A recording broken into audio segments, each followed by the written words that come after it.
சொந்தங்கள் அனைவருக்கும் அன்பார்ந்த வணக்கம். எல்லாரும் எப்போதும் நல்லா இருக்கணும். நம்ம இன்றைக்கி பார்க்க போகிற பதிவு குலதெய்வ கலசம் கட்டுறதை எப்படி வைக்கணும் அப்படிங்கிறத பற்றி பார்க்கலாம். வாங்க வீடியோக்குள்ளே போகலாம்.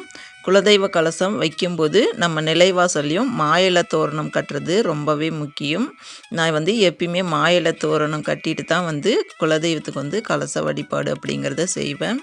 அதே போல் கலசம் வைக்கிறது பிரம்ம முகூர்த்த நேரத்தில் தான் வைக்கணும். கலைக்கிறது சாயந்தரம் போல் கலைச்சிக்கலாம். எத்தனையோ சாமி படங்கள் நம் வீட்டில் வைக்கிறத விட ஒரு தெய்வீக கலசம் வைக்கிறது ரொம்பவே நல்லது. கலசம் ஒன்று நம்ம வீட்டில் இருக்கிறது ரொம்பவே அவசியம். நம்ம எத்தனை சாமி படம் வாங்கி வைக்கிறதுக்கு பதில் ஒரே ஒரு இந்த நிரந்தர கலசம் வச்சு வழிபாடு செஞ்சோம் அப்படின்னாலே எல்லா தெய்வங்களையும் அந்த கலசத்தில் நம்ம ஆவாகனம் பண்ணிக்கலாம். அதனால தான் இந்த தெய்வீக கலசம் எப்படி வைக்கிறது அப்படிங்கிறத பற்றி சொல்ல போகிறேன். வாங்க வீடியோக்குள்ளே போகலாம். இது என்னுடைய குலதெய்வம் பேர் செல்லியம்மன். முதல்ல இப்படி தான் என் செல்லியம்மன் சாமி கல் ரூபத்தில் தான் இருந்துச்சு. அதுக்கப்புறமா 2021 தான் இந்த மாதிரி சிலை வச்சு வழிபாடு செஞ்சாங்க. நான் முதல்ல கலசம் வச்சது இப்படி தான். 2020 நான் கலசம் வைக்க ஸ்டார்ட் பண்ணேன் குலதெய்வத்துக்காக. அப்பையிலிருந்து இன்ன வரைக்கும் நான் நல்லா தான் இருக்கேன். என்னோடய குலதெய்வம் என் கூடவே இருக்குது.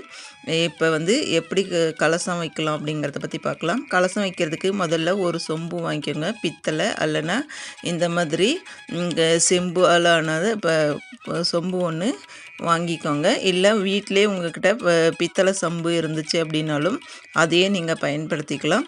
அதுக்கப்புறம் மட்டை உரித்த தேங்காய், கொஞ்சமாக மஞ்சள் பூசிட்டு, அதுக்கப்புறம் இந்த மாதிரி உங்களுக்கு விருப்பப்பட்ட மாதிரி குங்குமம் வச்சுக்கோங்க.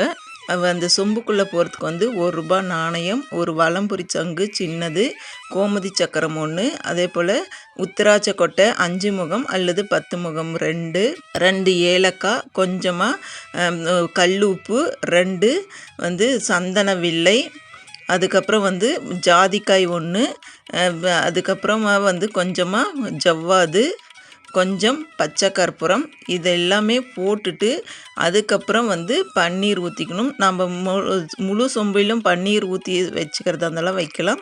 அப்படி இல்லைனாலும் கொஞ்சமாக பன்னீர் விட்டுட்டு மீதி நல்ல தண்ணி, குடிக்கிற தண்ணி நிரப்பிக்கலாம். இந்த கலசத்தை நம்ம வீட்டில், அதாவது பூஜை அறையில் ஒரு இடத்த தேர்ந்தெடுத்து அந்த இடத்துல நிரந்தரமாக வச்சுக்கலாம்.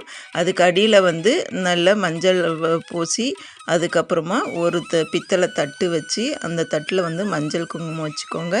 அதுக்கப்புறம் அது மேலே சிகப்பு துணி விரிச்சிட்டு அது மேலே கொஞ்சம் பச்சரிசி வச்சுக்கணும். மாயிலை 9 அல்லனா 5 மாயிலை வச்சுக்கணும். மாயிலை கிடைக்கல அப்படின்னா நீங்கள் வெத்தலை கூட பயன்படுத்தலாம். வெத்தலை நான் இது வரைக்கும் வச்சது கிடையாது. நான் முதல்ல இருந்து இந்த மாயிலை தான் வச்சுருக்கிறேன்.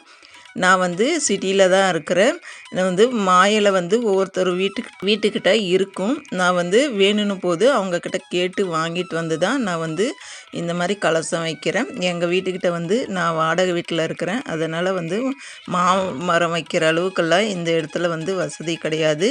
அதுக்கப்புறம் நாங்கள் முதல்ல டவல், அதாவது நீங்கள் விநாயகர் டவுல் வைக்கிறீங்க அப்படின்னா சொம்போட கழுத்தில் முப்புரி நூல் கட்டிக்கோங்க, மஞ்சள் பூசி. நான் அம்மன் சாமி அப்படிங்கிறதால மஞ்சள் கொம்பு கட்டியிருக்கிறேன். அதுவும் முப்புரி நூல் 3 புறை எடுத்துட்டு அதில் மஞ்சள் கொம்பு கட்டி நான் வச்சுருக்கிறேன்.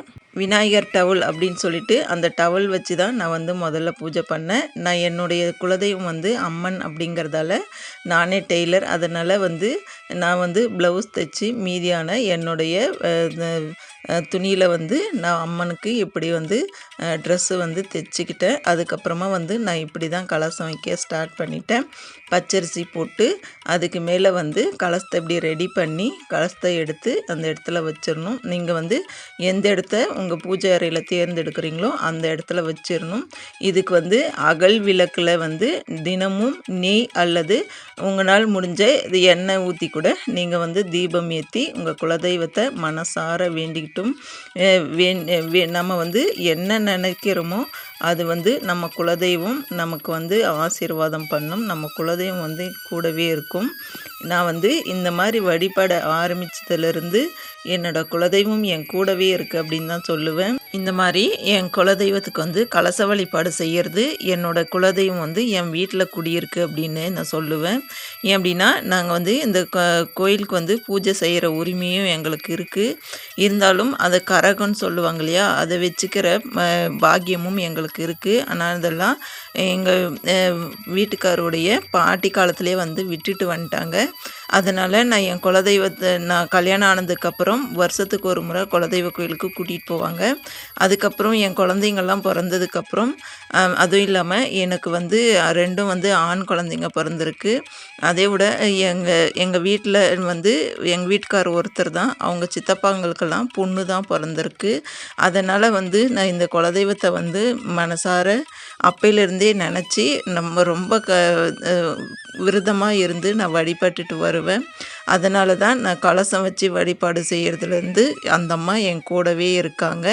நான் இந்த மாதிரி கலசம் வைக்கும்போது என்கிட்ட இருக்கிற சாமி படத்துக்கு எல்லாமே வந்து மா இலை வச்சு வாசலில் வந்து தோரணம், மா இலை தோரணம் கட்டி நான் வழிபாடு செய்வேன். இந்த வீடியோ உங்களுக்கு பிடிச்சிருக்கும் அப்படின்னு நினைக்கிறேன். பிடிச்சிருந்தது அப்படின்னா உங்கள் ஃப்ரெண்ட்ஸ் அண்ட் ஃபேமிலிக்கும் ஷேர் பண்ணுங்கள். நம்ம வீடியோக்கு ஒரு லைக் கொடுங்க. நிறைய பேர் வீடியோ பார்க்குறீங்க, ப்ளீஸ் சப்ஸ்கிரைப் பண்ணி சப்போர்ட் பண்ணுங்கள். சப்ஸ்கிரைப் பண்ணி சப்போர்ட் பண்ண எல்லா சொந்தங்களுக்கும் ரொம்ப ரொம்ப நன்றி. நம்மளுடைய சொந்தங்கள் வந்து 4200 பேர் ஆயிருக்காங்க. ரொம்ப ரொம்ப சந்தோஷமாக இருக்குது. நீங்கள் கொடுக்குற ஆதரவில் தான் அடுத்தடுத்த வீடியோ பதிவு என்னால் கொடுக்க முடியும். ஏதாவது பிழை இருந்தது அப்படின்னா கமெண்ட்ஸில் சொல்லுங்கள். தேங்க்யூ ஃபார் வாட்சிங். நன்றி, வணக்கம். அனைவருக்கும் நல்லதே நடக்கும்.